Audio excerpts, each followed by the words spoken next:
Hello, my friends. Mandy here with a quick invitation for you to join the Patreon for our show.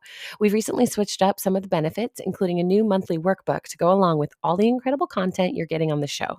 It's a quote yourself through grief kind of a vibe, and for only $10 a month, it is a wholly worthy and affordable way to invest in your own healing process without the commitment of a full coaching relationship. Learn more at patreon.com/Mandy Capehart, and of course, the link is in the show notes.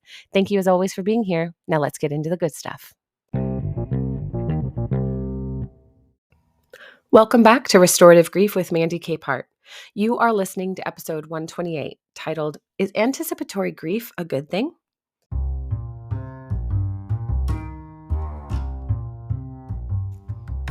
In the realm of grief, there exists a phenomenon that often goes unrecognized, yet profoundly impacts individuals and communities, and that is anticipatory grief. Anticipatory grief is a complex emotional response to an anticipated loss, such as the impending death of a loved one or the anticipation of significant life changes. Today, we're going to dig a little deeper into the topic for greater understanding, ideas on how to cope with anticipatory grief, and, of course, ways to pursue integration and healing while we explore together if this is a good thing, a bad thing, or some mysterious third thing that we get to experience. While traditionally associated with the prospect of death, anticipatory grief can manifest in various forms and contexts, disrupting our holistic selves and challenging our resilience in unexpected ways. Anticipatory grief is a multifaceted experience characterized by a range of emotions, thoughts, and behaviors that arise in anticipation of loss. Unlike what might be considered a conventional grief experience, which occurs in response to a concrete event, anticipatory grief unfolds over an extended period preceding the actual loss. It encompasses feelings of sadness, anxiety, guilt, anger, and profound uncertainty, among others, as we grapple with the impending change and the implications for our lives. Where might you have experienced this type of grief in your life? Maybe you've got a loved one with a terminal diagnosis, or you yourself are perhaps living with a chronic illness and unsure of potential limitations that are imposed on your future health and freedom. Similarly, impending life transitions, such as retirement, relocation, or even the end of a significant relationship, can trigger anticipatory grief. And this is the unfamiliar and uncomfortable territory of navigating the loss of familiar roles, routines, and even our identities. In the face of anticipatory grief, some may find themselves grappling with feelings of self-blame and guilt, particularly in situations where they perceive themselves as responsible for the impending loss. Whether it be the breakdown of a relationship, the deterioration of health due to lifestyle choices, or other circumstances, some of us internalize a sense of responsibility for the coming change. This self-blame can intensify feelings of guilt and shame, complicating our grieving process and hindering the ability to find solace and acceptance. It is important for anyone experiencing anticipatory grief to recognize that assigning blame to oneself is not only unproductive, but also unjustified. Grief is a natural response to loss. It's expected, and it is neither fair nor accurate to attribute blame in the grief process. And I don't mean that we need to minimize what role we play in the events. Far from it. I simply want us to be invited into recognition that if we want to practice healing and integration through this form of loss, we have to allow the guilt or shame of any perceived contribution to be met with nuance. Because no grief event is so black and white to say only one factor is to blame. It would be really lovely if anticipatory grief had a different or lighter impact on our lives. But the truth is that just as, quote, conventional grief disrupts our holistic selves in the wake of loss, anticipatory grief exerts a profound impact on our emotional, psychological, physical, and spiritual well-being. The prolonged nature of anticipatory grief amplifies its effects, permeating every aspect of our lives and challenging our ability to find meaning and purpose amidst uncertainty. In response to anticipatory grief, our nervous systems activate to a state of hypervigilance, preparing us for the moment another shoe drops. And this is no good way to live long term.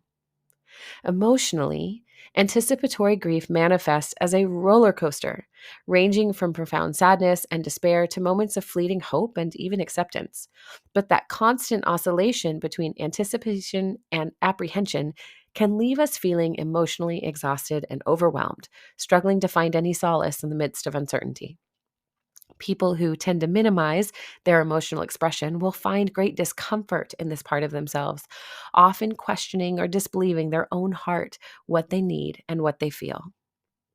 Psychologically, or in a cognitive sense, anticipatory grief can give rise to a sense of disorientation and cognitive dissonance as we attempt to reconcile our present reality with an uncertain future. The pervasive nature of anticipatory grief can disrupt cognitive processes, impairing concentration, memory, and decision making abilities as we grapple with the complexities of our emotions and circumstances. Our ability to focus shortens both with work and our hobbies. Rumination is a common strategy, believing that if we plan enough or make enough lists, maybe we can solve the problem of our impending loss. Is this irrational?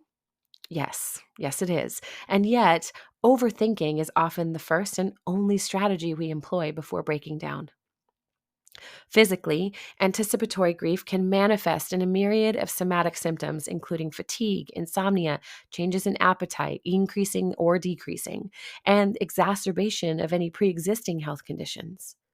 The physiological toll of anticipatory grief further exacerbates our distress, compromising our ability to cope with the demands of daily life and maintain a sense of well being. The hypervigilant state of our nervous systems can also lead to headaches, muscle tension, and even make us more prone to injury. Spiritually, anticipatory grief challenges us to confront existential questions about the nature of life, death, and the human experience. The existential angst inherent in anticipatory grief can also provoke a crisis of faith, causing secondary losses galore, compelling us to search for deeper sources of resilience and transcendence amongst the upheaval, and we don't always find an answer that feels good. And yet, in spite of all these intense experiences within anticipatory grief, I would still argue that the majority of our retrospective encounters with anticipatory grief are positive. When I asked this question on social media, the responses were fast and passionate. Is anticipatory grief a good thing? The majority of respondents said that in their experience, it was a positive time in their life, despite knowing and carrying the weight of impending loss. Many people told stories of how that time allowed them to resolve long-standing concerns and issues, prepare with their loved ones, and become fully present as often as possible. And at the same time, others said the awareness of their impending loss stole their focus during important moments, layering what could become a joyful memory with the sense of doom. If you've been with me for any amount of time, you probably know that I love the movie Inside Out, and here we are again, it's still applicable. The idea of our memories, and this comes from Inside Out, so go watch it anytime you feel like you want to cry because it's so beautiful. The idea of our memories being able to hold both joyful and sorrowful moments is a mark of our emotional maturity.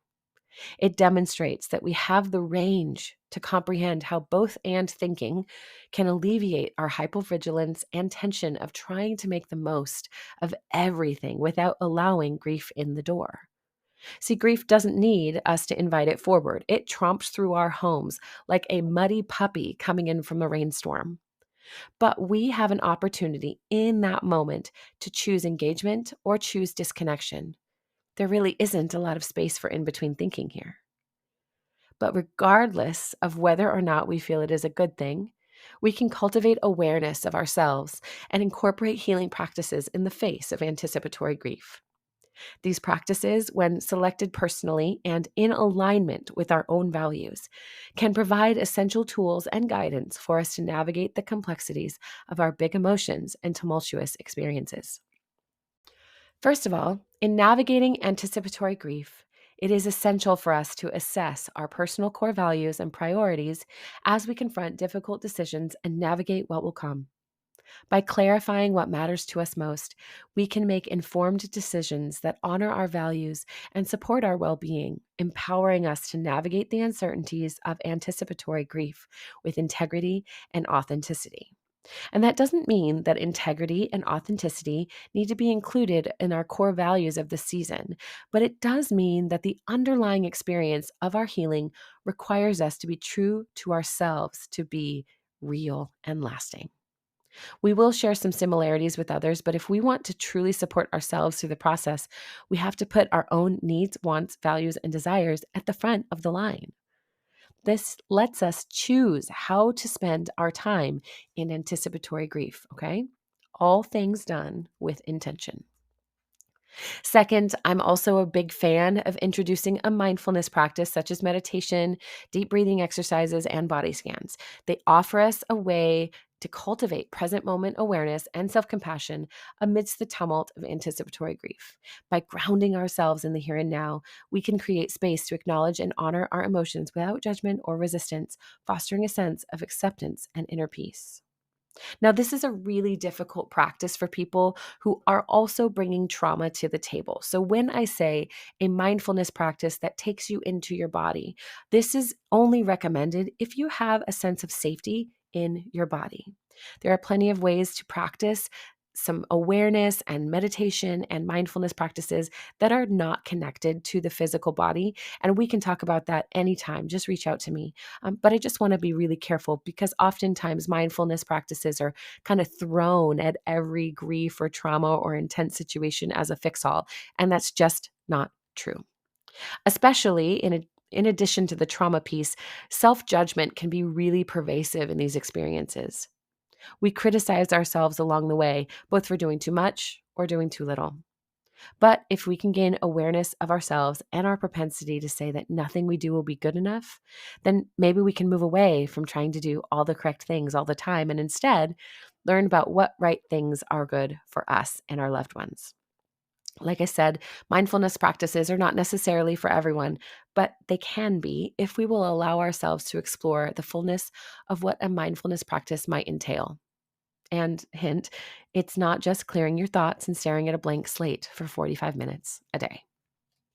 And lastly, if we have done the work of bringing our core values to the conversation, then we can begin engaging in activities that align with our personal values and beliefs.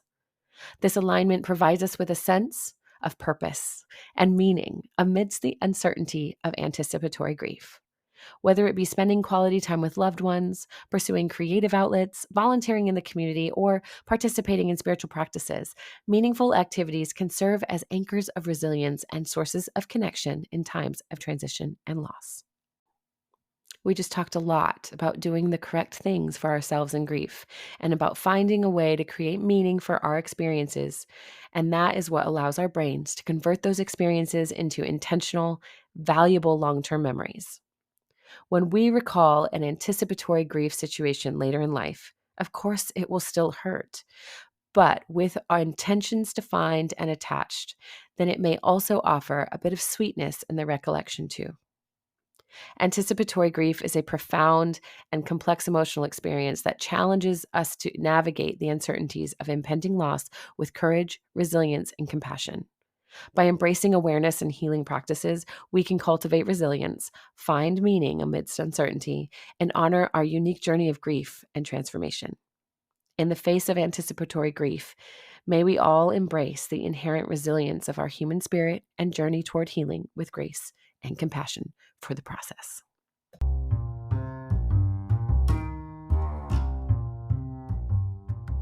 Thank you for listening to episode 128 of Restorative Grief. So what's your conclusion? Is anticipatory grief a good thing? We can make the case for either verdict, but the truth is it's probably too nuanced for us to say yes or no, and that's the point. Like conventional grief, anticipatory grief is rife with gray space and an invitation to hold yourself with more humility and intentionality. So the next chance you get, I hope you'll trust yourself to lean in a little closer, both to yourself and others, as you wade through any anticipation of grief. It's not a good or a bad thing. It just is. If this is your first time listening to the podcast, I want to thank you for making time to intentionally approach yourself and your grief story. Please remember to subscribe to the show and leave a review so others in need of grief support can find us here too. There are more episodes, transcripts, and resources available at mandykpart.com. And as I mentioned at the top of the episode, I would love for you to become a patron of the show as well. The minimal cost of supporting a show like this means you bring grief support to care deserts and for people who cannot access one-to-one help for themselves. And that is a beautiful thing. There are a lot of new resources available to you as a patron that may just be the support you need in this new year for healing. So check out the show notes for details and for how to find me on social media, because you know I would love to hear from you. And as always, one last thing before we go. Please remember, the only solution for grief is to do the work of grieving. Thank you for listening. I'll see you next week.